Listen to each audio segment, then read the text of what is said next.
If you are a teacher, parent, administrator, student, and/or anyone who loves reconnecting children with nature, and you want to figure out how to cultivate learning gardens and nature-based curriculum, then this is the podcast, the Outdoor Classrooms podcast. My name is Victoria Hackett. I am the founder of Outdoor-Classrooms.com and the Secret Gardens Nature Classes. I love witnessing the magic that happens when children are playfully learning outdoors. Observing the return of wonder and curiosity when children are interacting with nature is pure magic.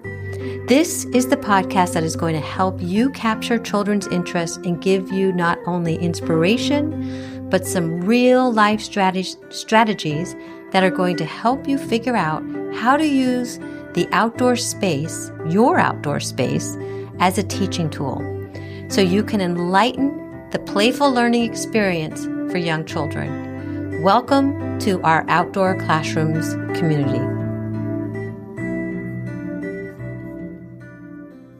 Stacy Morgan, a family childcare provider at Little Bit of Sunshine Nature Learning Academy, has transitioned from a successful banking career to early childhood education, where she feels she's truly found her calling. Her approach is rooted in building strong relationships and fostering a child-led learning environment, earning her praise for her patience and resourcefulness. Stacy's program emphasizing learning through play and nature, inspiring curiosity and resilience in children. Her dedication and holistic approach makes her an invaluable asset to the Delaware early childhood community. Recognized with the 2025 Excellence in Early Childhood Award, Stacy says, "My work is not a job, it's a lifestyle." Without further ado, Stacy Morgan. Hello, everybody. Hello, Stacy Morgan. How are you? Welcome to the Outdoor Classrooms podcast. Hello, Victoria. Thank you. Thank you. I'm happy to be with you. Great. I'm so excited. So I want to backpedal a little bit and have you introduce yourselves and just share a little bit about how you went from, I believe you had a career in banking. I did. And you moved into early childhood education, such a drastic change. So can you tell us a little bit about that story? Well, back in, I guess, after I graduated, I started at a bank here in Delaware. At the time, it was called MBNA, and it is now Bank of America. And I was just doing billing transcripts. I was just plugging in information in the computer, which is not very fulfilling, but it was a job that paid the bills. And about 3 years into it, had my first child, my oldest, who is 31 now. And I did not like being away from him. I always loved working with children when I was younger. I always said that I wanted a big family, and it just made sense for me to move from banking into childcare, early childhood education, so that I could be home with my own son, but also provide, my hope was good quality childcare for others. So that's when I started, and that was back in 1995. Isn't it amazing? Yes. Amazing and I hear a lot of that us women, we want to be with our children, and that's the beginning of these beautiful programs. So your program is home-based, and yes. I would love to learn about how you incorporated the nature-based philosophy piece. And if that was something you initially did when you first started out, or was that something that you grew into? I would love to learn more about that. So I always favored having the children outside versus in my indoor classroom. It was not until I went through an initiative through the University of Delaware, which is DIEEC or Delaware Stars, had a Let's Go Outside initiative. And I signed up for that. I was chosen for it because not everyone was able to do it. And once going through that and seeing other providers in Delaware that were doing more nature-based programs, some of them were outside all day. Some of them were just part of the day. I decided that it was just a passion of mine. I started doing it more with the children that I had in my care and started noticing the difference in just their demeanor with each other, with me, the way they handled themselves, their behavior. how they embraced their learning more. It just was, we were happier outside. Hmm. So I just decided that I was going to move forward and learn what it meant to be nature-based, so that when I said I was a nature-based school, that I was really truly nature-based. And I had done my research and saw that as long as I did 30% of my day outside, that I could be considered nature-based. So that's only 3 hours of my full day. We do much more than that. I mean, we do probably 3.5 hours in the morning, and then we come back inside for nap time, and then we go back outside. Yeah, it's beautiful. It's much easier, isn't it? It's like so. It's more joyful. Yeah.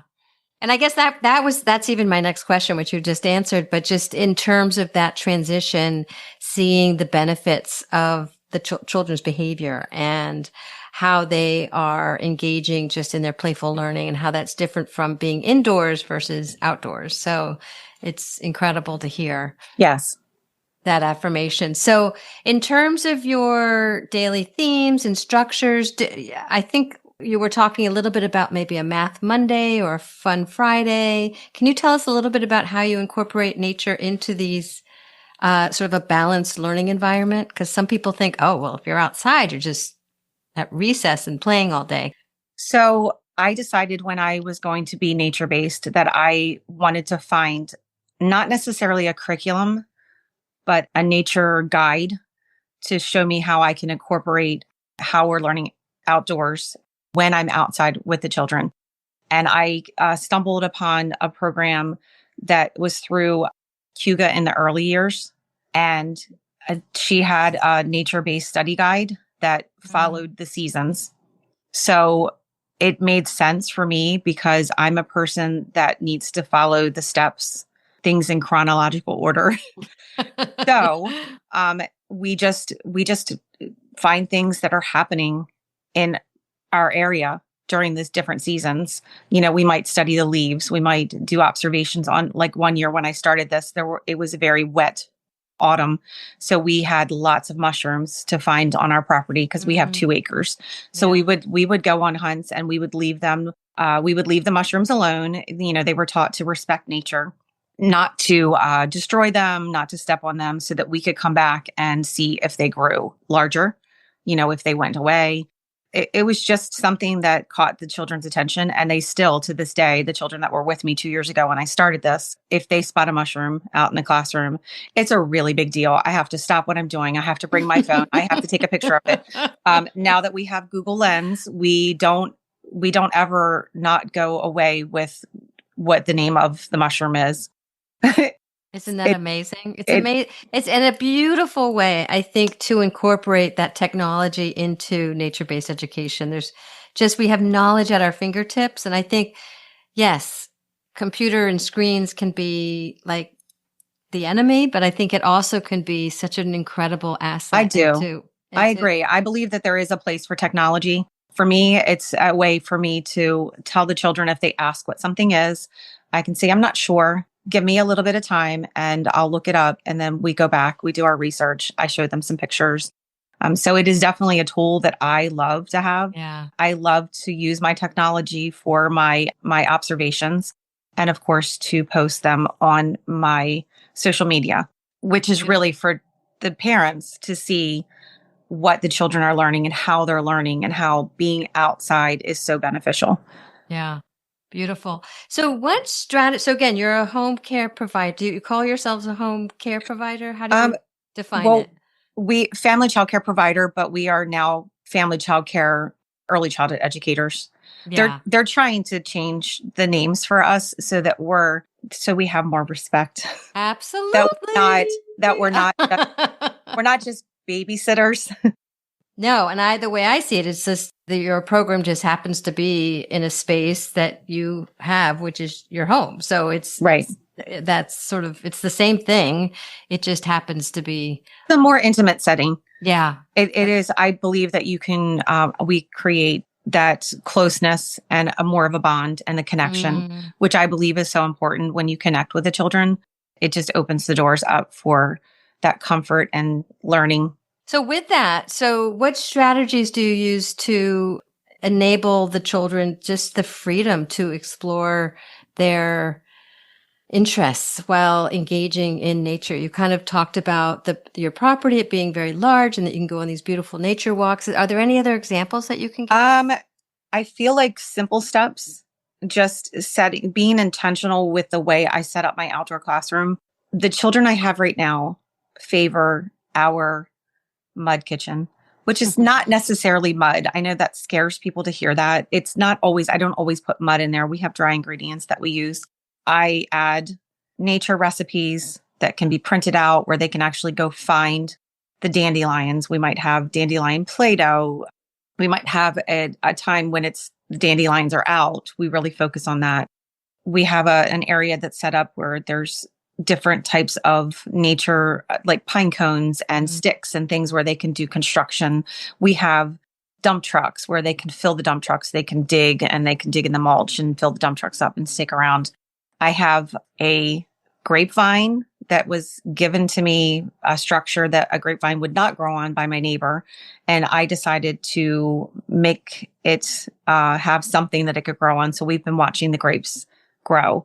We have a flower garden where we planted the flowers. So they got to watch, they got to plant the seeds and then they got to wait patiently for the flowers to grow. And now we have sunflowers that are taller than us. As they were growing, we used rulers, we used a yardstick to measure. So you were asking how I incorporated the Math Science Monday. That is really for me just to have a guide to make sure that I am doing things with them. But I do believe that things are happening organically and naturally when you're out in nature. And I really think that if you're intentional with the way you set up your environment, that the children are going to learn. Yeah, absolutely. I don't believe that you have to have a curriculum because I believe the children are the curriculum. And if you slow down and observe them, you will see what their interests are. And then I take that and bring it into the classroom. Yeah. Yeah, it's beautiful. So can you share any other specific examples on maybe a specific child kind of reached a milestone that maybe a child was, I know I have a lot of children that come to my program, which is called the Secret Gardens Outdoor Classroom. And they might be initially very fearful of bugs, but once they meet another child who loves bugs, they walk away loving bugs. So any examples of maybe a child that's either had a drastic change or a milestone that they've hit because nature was the tool for teaching? So like they were apprehensive about being in nature? Yeah. And now they're not? It could be something like that or just a milestone, anything. Oh, goodness.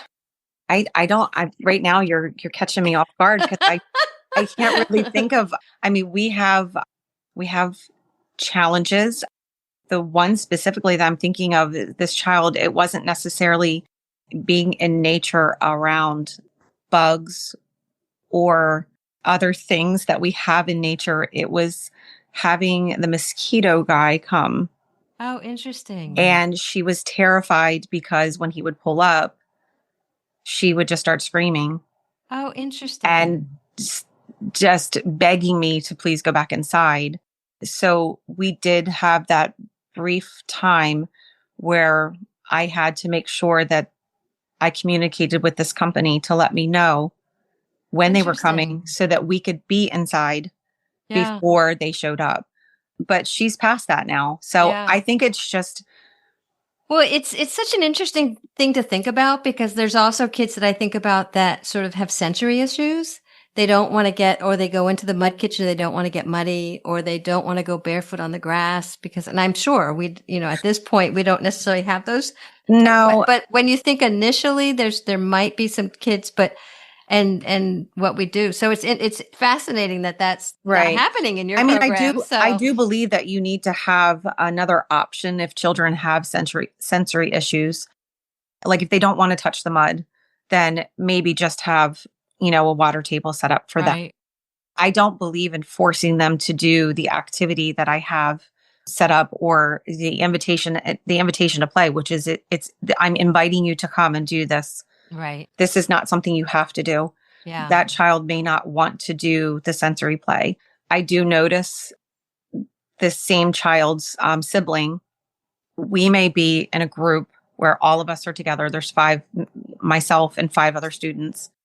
And this sibling is off collecting sticks because he loves numbers and counting. Oh. And anything that I do on Math Monday, like he just loves it and can't get enough of numbers. So he'll do things, the counting. So I incorporated the Math Monday for him to make sure that I had things set up. So Yeah.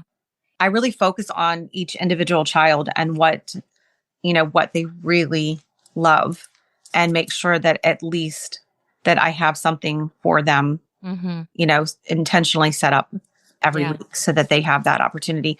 And I don't set it up on Monday and then take it away.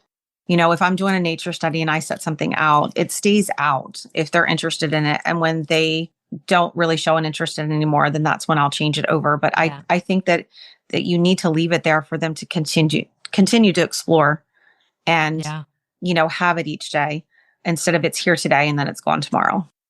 Yeah, it's a little bit like a museum, and it's really observing the children. And I love how you make that point into those that are listening to really leave your invitations for learning or your provocations or whatever you want to call them out and to observe the children. And when they seem sort of done with that type of learning, and that's when we as museum people, we get to change it up, and we get to change it up, or we can add to it. Yeah. Like you can just set out, one thing and then add to it and continue. I love that. I mean, I had this past Monday, I don't really have anything that I'm following for the summer because it's kind of just a laid back. Yeah. It's summertime. I have older children here with the younger children. But on Monday I had a little scale, with the buckets on the sides. And I just went around the yard and picked up pine cones and mulch and dried up pieces of stump that had fallen off and things that were super light, things that were heavier,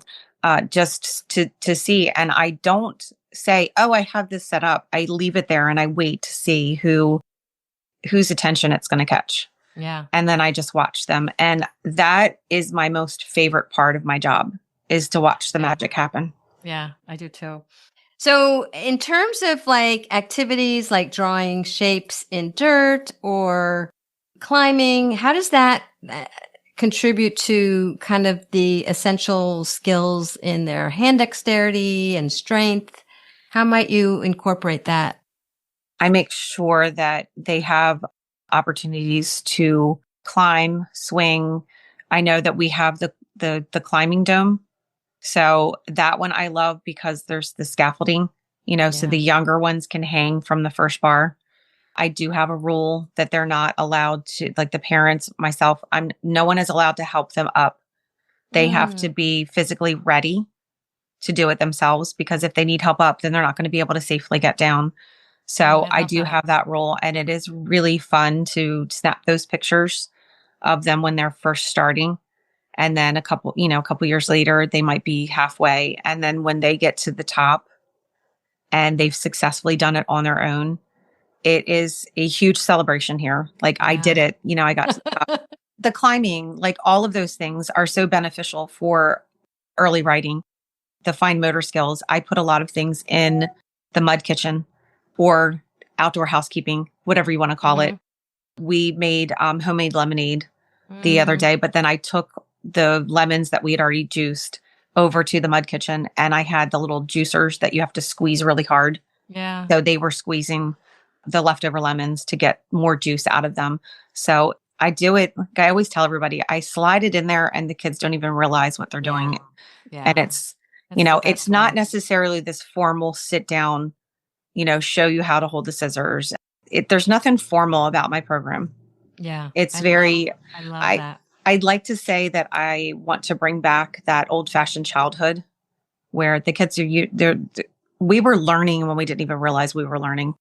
And now there's studies from the University of Chicago, NACE, they're just showing the benefits of learning outdoors. Yeah. And being outdoors more. Absolutely. And there's benefits of being inside. I love my indoor classroom. I just love being outside more than I like being inside. The benefits of being outside outweighs being indoors. Yeah, absolutely. I love that. And I love your story about not allowing any adult to help the child go to the next level on the climbing structure, Mm-hmm. because it's a testament to, I think we have a lot of adults, just us adults, we immediately want to help. And I Yes. think that sends the wrong message. We're not allowing, that's a whole conversation on risk play. And we're not allowing our children to take risks because we're right literally behind them because we're Right. afraid they're going to fall. So I Right. love, love, love, love, love the fact that you have that rule. And I think it's you articulate it beautifully, and it's very simple for everybody to understand. And there's so many messages within that one little rule to both the kids and the families and your community and all of that. So I kudos to you for that. Thank you. I know I've done a lot of research on the risky play, and I do have several ladies on Instagram that I follow that have really promoted the risky play. Yeah. And I've come a long way because I was the provider that was scared to let them do anything, afraid that they would fall down and bump their heads or skin their knees. And I believe that when you allow the risky play with boundaries, that you will see that the children get hurt less. Yeah. And we are not allowed to say, be careful. I have educated my parents to please, when they come to the program to pick their children up, to stop. And I call it the 17-second rule. If you see your child doing something and you have that like pit in your stomach and you want to say, be careful, count to 17. By the time you're done, you're going to see that your child had the ability to do it. Yeah. And it's okay. And if they fall, they're going to be okay. They're going to get up. Yeah. They're going to brush themselves off. They may get hurt. They may get cry, but they're going to build that resilience and they're going to want to try again. And you alluded to this earlier in terms of being a family childcare provider, that that there's a more intimate setting, and that just in this piece of your conversation, saying, educating your parents in terms of even the language, and they might be first time parents, they might, who knows where they are in their stage of parenting, but to send these messages, this is the culture that we're creating here. This is the community that we're creating here. Right. And this is the language we use. Right. Is so incredibly powerful, because that's like the domino effect that yes. carries well, on. I love if that. If you are a caregiver or an early childhood educator in a center based, you're not going to have the opportunity to really connect with those parents on this intimate level the way that we do as family childcare providers. And I do believe that when you say to a parent, trust me, you need to show them why. Mm-hmm. Give them the reason why they should trust you. And that's what I was never really a social media person. Started out with Facebook because I wanted to connect with my family. And then I realized the benefits of sharing. Why do we do this? Yeah.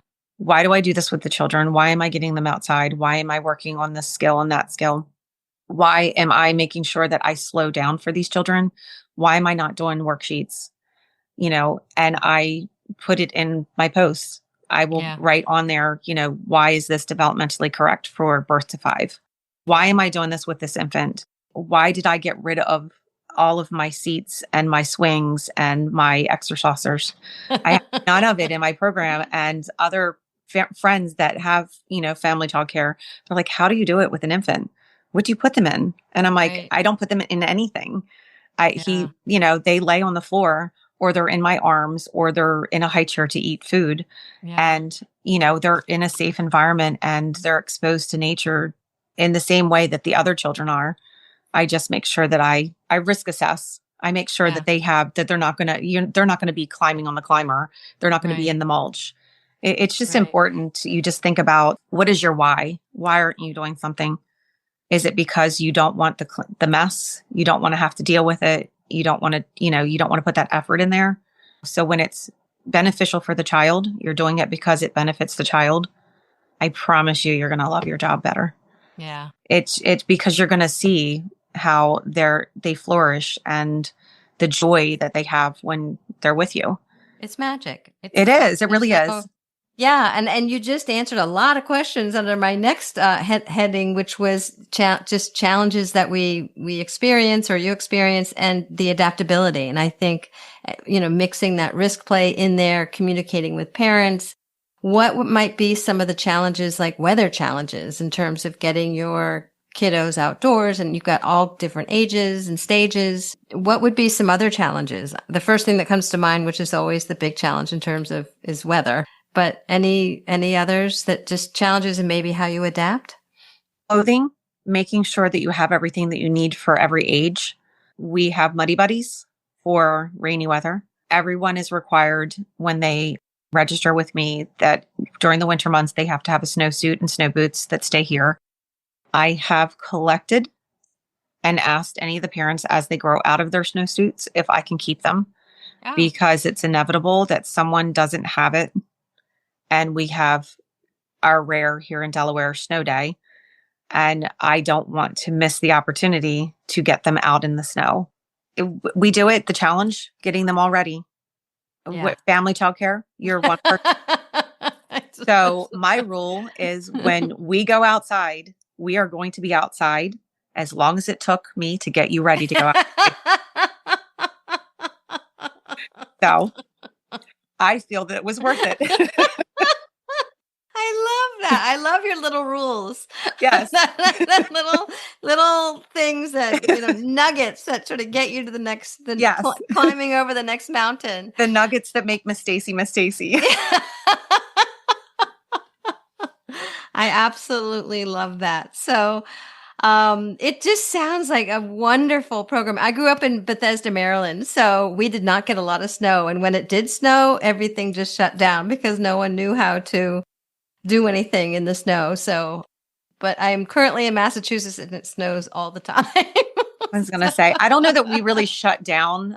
The schools still run and operate now because we just do the Zoom schools Yeah, where they that's do right. the Well, they've asynchronous gotten a bit better over the years, but ever since COVID.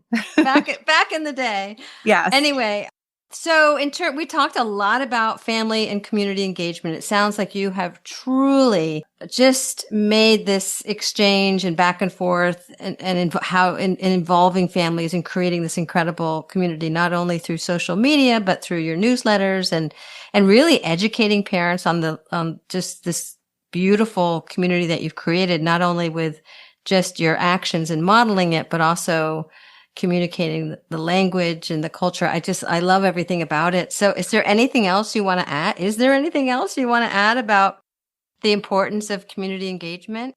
I do think that community engagement, it's important on our level to make sure that we are engaging with the families outside of regular business hours. Mm-hmm. If you had asked me about that years ago, I would have said I do enough and my evenings and my weekends are mine.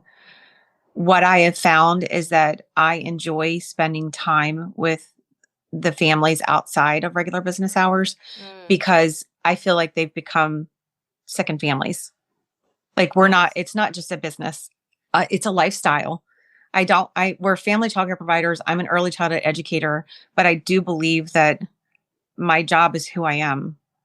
Oh my God. I That should don't be know like how else to. your tagline under it's a family childcare. It's a lifestyle. I love that. If you talk to any of my current and past families, you will know that when I say that I love your children, I genuinely love their children, even if their child is sassy and, may have their little challenges or really make me work hard.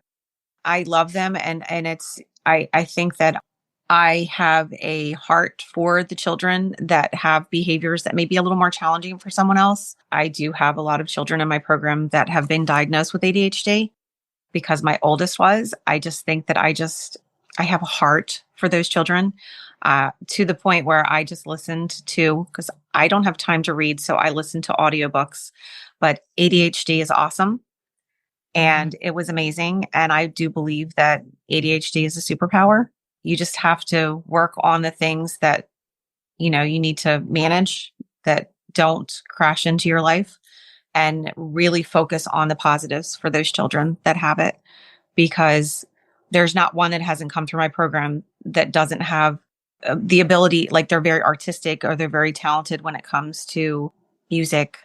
It's connecting with the families, and on that level is very important to me. Beautiful. And I don't want them to leave my program without us continuing to keep in contact. Yeah. Because it's sad. I love that. And so they become sort of family members. Yes. And also thinking about the neurodiversity of children, and that more families with neurodiverse children are finding their ways to nature-based programs. That's what that's what I'm hearing, at least around here.